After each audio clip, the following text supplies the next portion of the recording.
This presentation is about Edith Wharton, a writer and designer, and this is a famous quote of hers: "Silence may be as variously shaded as speech." Introduction. So she was born January 24th, 1862, as Edith Jones in New York City, and she is an American author, best known for her stories and novels about the upper class society. She died August 11th, 1937, near Paris, France, following a series of strokes. She spent much of her childhood traveling abroad, living in Germany, Italy, and many other places throughout Europe. These places were major settings for her stories. She was banned from reading novels as her mom thought they weren't suitable for children. She grew up surrounded by certain societal attitudes and restrictions that she would later criticize in her works. Her parents are Lucretia Rhinelander Jones and George Frederick Jones.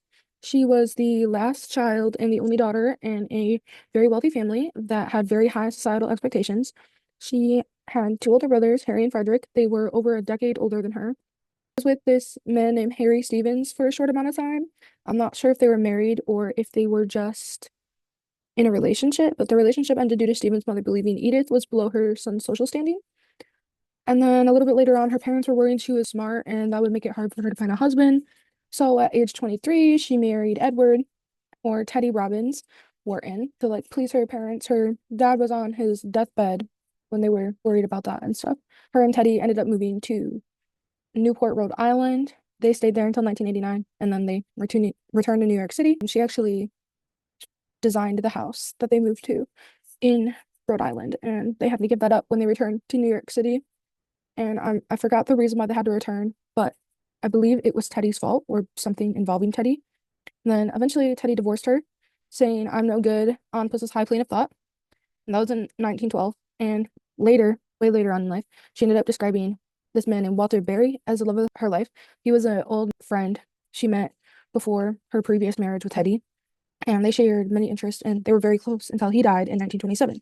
And they are actually buried side by side in France together. Homeschooled throughout her life, so she was taught by tutors and governesses, which are women that are paid to teach children privately. She began writing at a very early age due to it being custom for girls of her social standing to know how to write at that age.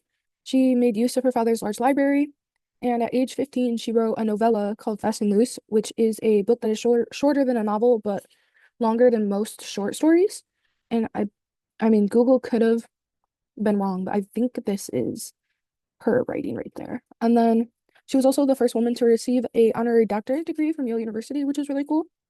So for her writing and career, she worked with the American Hostel for Refugees and the Children of Flanders Rescue Committee during World War I, where she helped refugees. And throughout her career, she published over 40 novels and short stories. Her first major book was The House of Mirth, and it's one of her most famous novels, along with Ethan Frome and The Age of Innocence. And here's some pictures of her writing. For her awards, she won the Pulitzer Prize for The Age of Innocence, which is actually considered Wharton's greatest literary achievement by many. And she actually won, I don't know if it was gold medals or just medals, but she won some sort of medal from the National Institute of Arts and Letters. And she also won a French Legion of Honor for her volunteer work that she did in World War I, which was really cool. And she was actually she was the first woman to win the Pulitzer Prize. And some fun facts about her is that she can read like many languages, Italian, Old English, German, Latin, French. And after being in France for a while, because she traveled a lot throughout her life, childhood and adult ages, but after being in France for a while, people started to say she was out of touch with America and didn't really like all of her views. And she actually had a short affair when she was with Teddy, with a man named Morton Fullerton, and that's him right there. And they actually stayed friends for decades, even though their affair was very short-lived. And she was also a talented designer and designed her own home, as I mentioned before.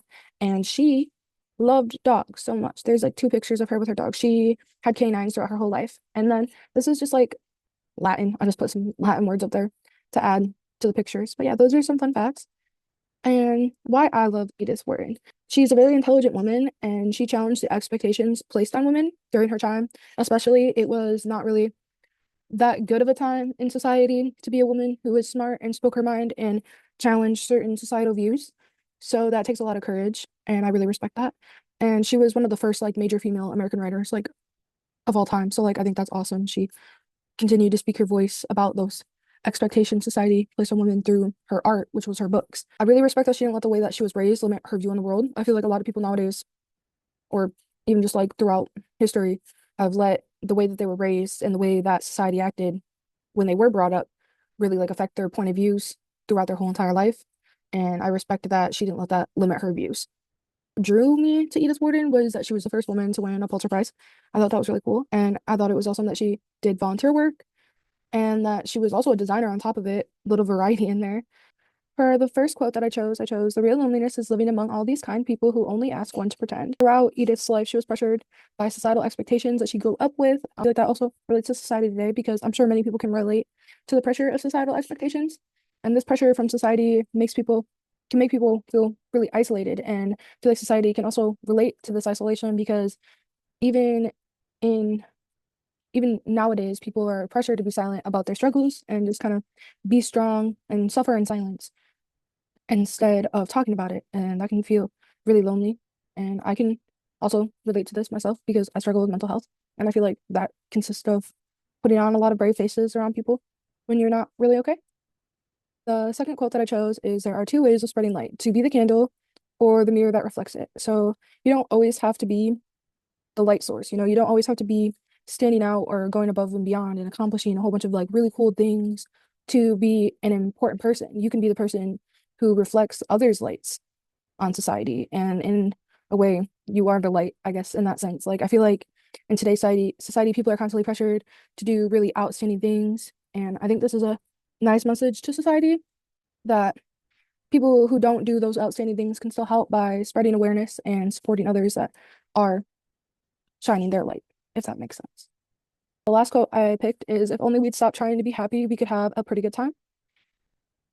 This is about like trying so hard to be happy ruins actual happiness. So society, I feel like, especially today with social media and us constantly consuming content of other people's lives, and these lives, like with TikTok, they're meant to look like real everyday lives. And I mean, they are real everyday lives, but a lot of these influencers are really out of touch with reality and have a lot of privilege that most people don't have. So I feel like people are really pressured to be doing all these things that influencers are doing and going on a bunch of vacations and getting a whole bunch of cool stuff and doing just like a lot of things that they probably can't financially afford to do in this economy.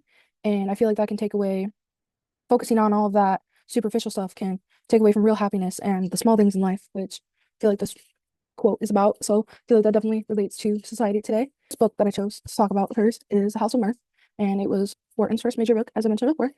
In this book, the main character struggles to climb the social ladder because of her independent nature, which probably stems from Edith feeling out of place in her life because of societal expectations and such. And I feel like I can connect with this book because it focuses on how society judges women based on so many things, like their appearance and behavior and social statuses. And nowadays, these pressures are still very much placed on women. And it's like women always have to meet unrealistic expectations all the time.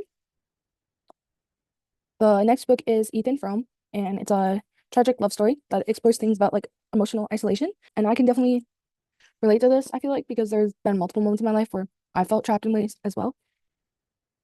And then The Age of Innocence is the book that won her the Pulitzer Prize, also, as mentioned earlier, and it takes place in high society New York, where she grew up. And it's about social rules and kind of just like how those dynamic work. So the story can show how much society can have an impact over people's choices that should just be that person's choice to make, like choices involving their relationship or choices involving their identity. And society today, I feel like pressures people to make choices they don't necessarily want to make, but they do it because society almost makes it feel like they have no other choice and like they have to do that. And that is it. That's it. And here are my references. You can pause to read those.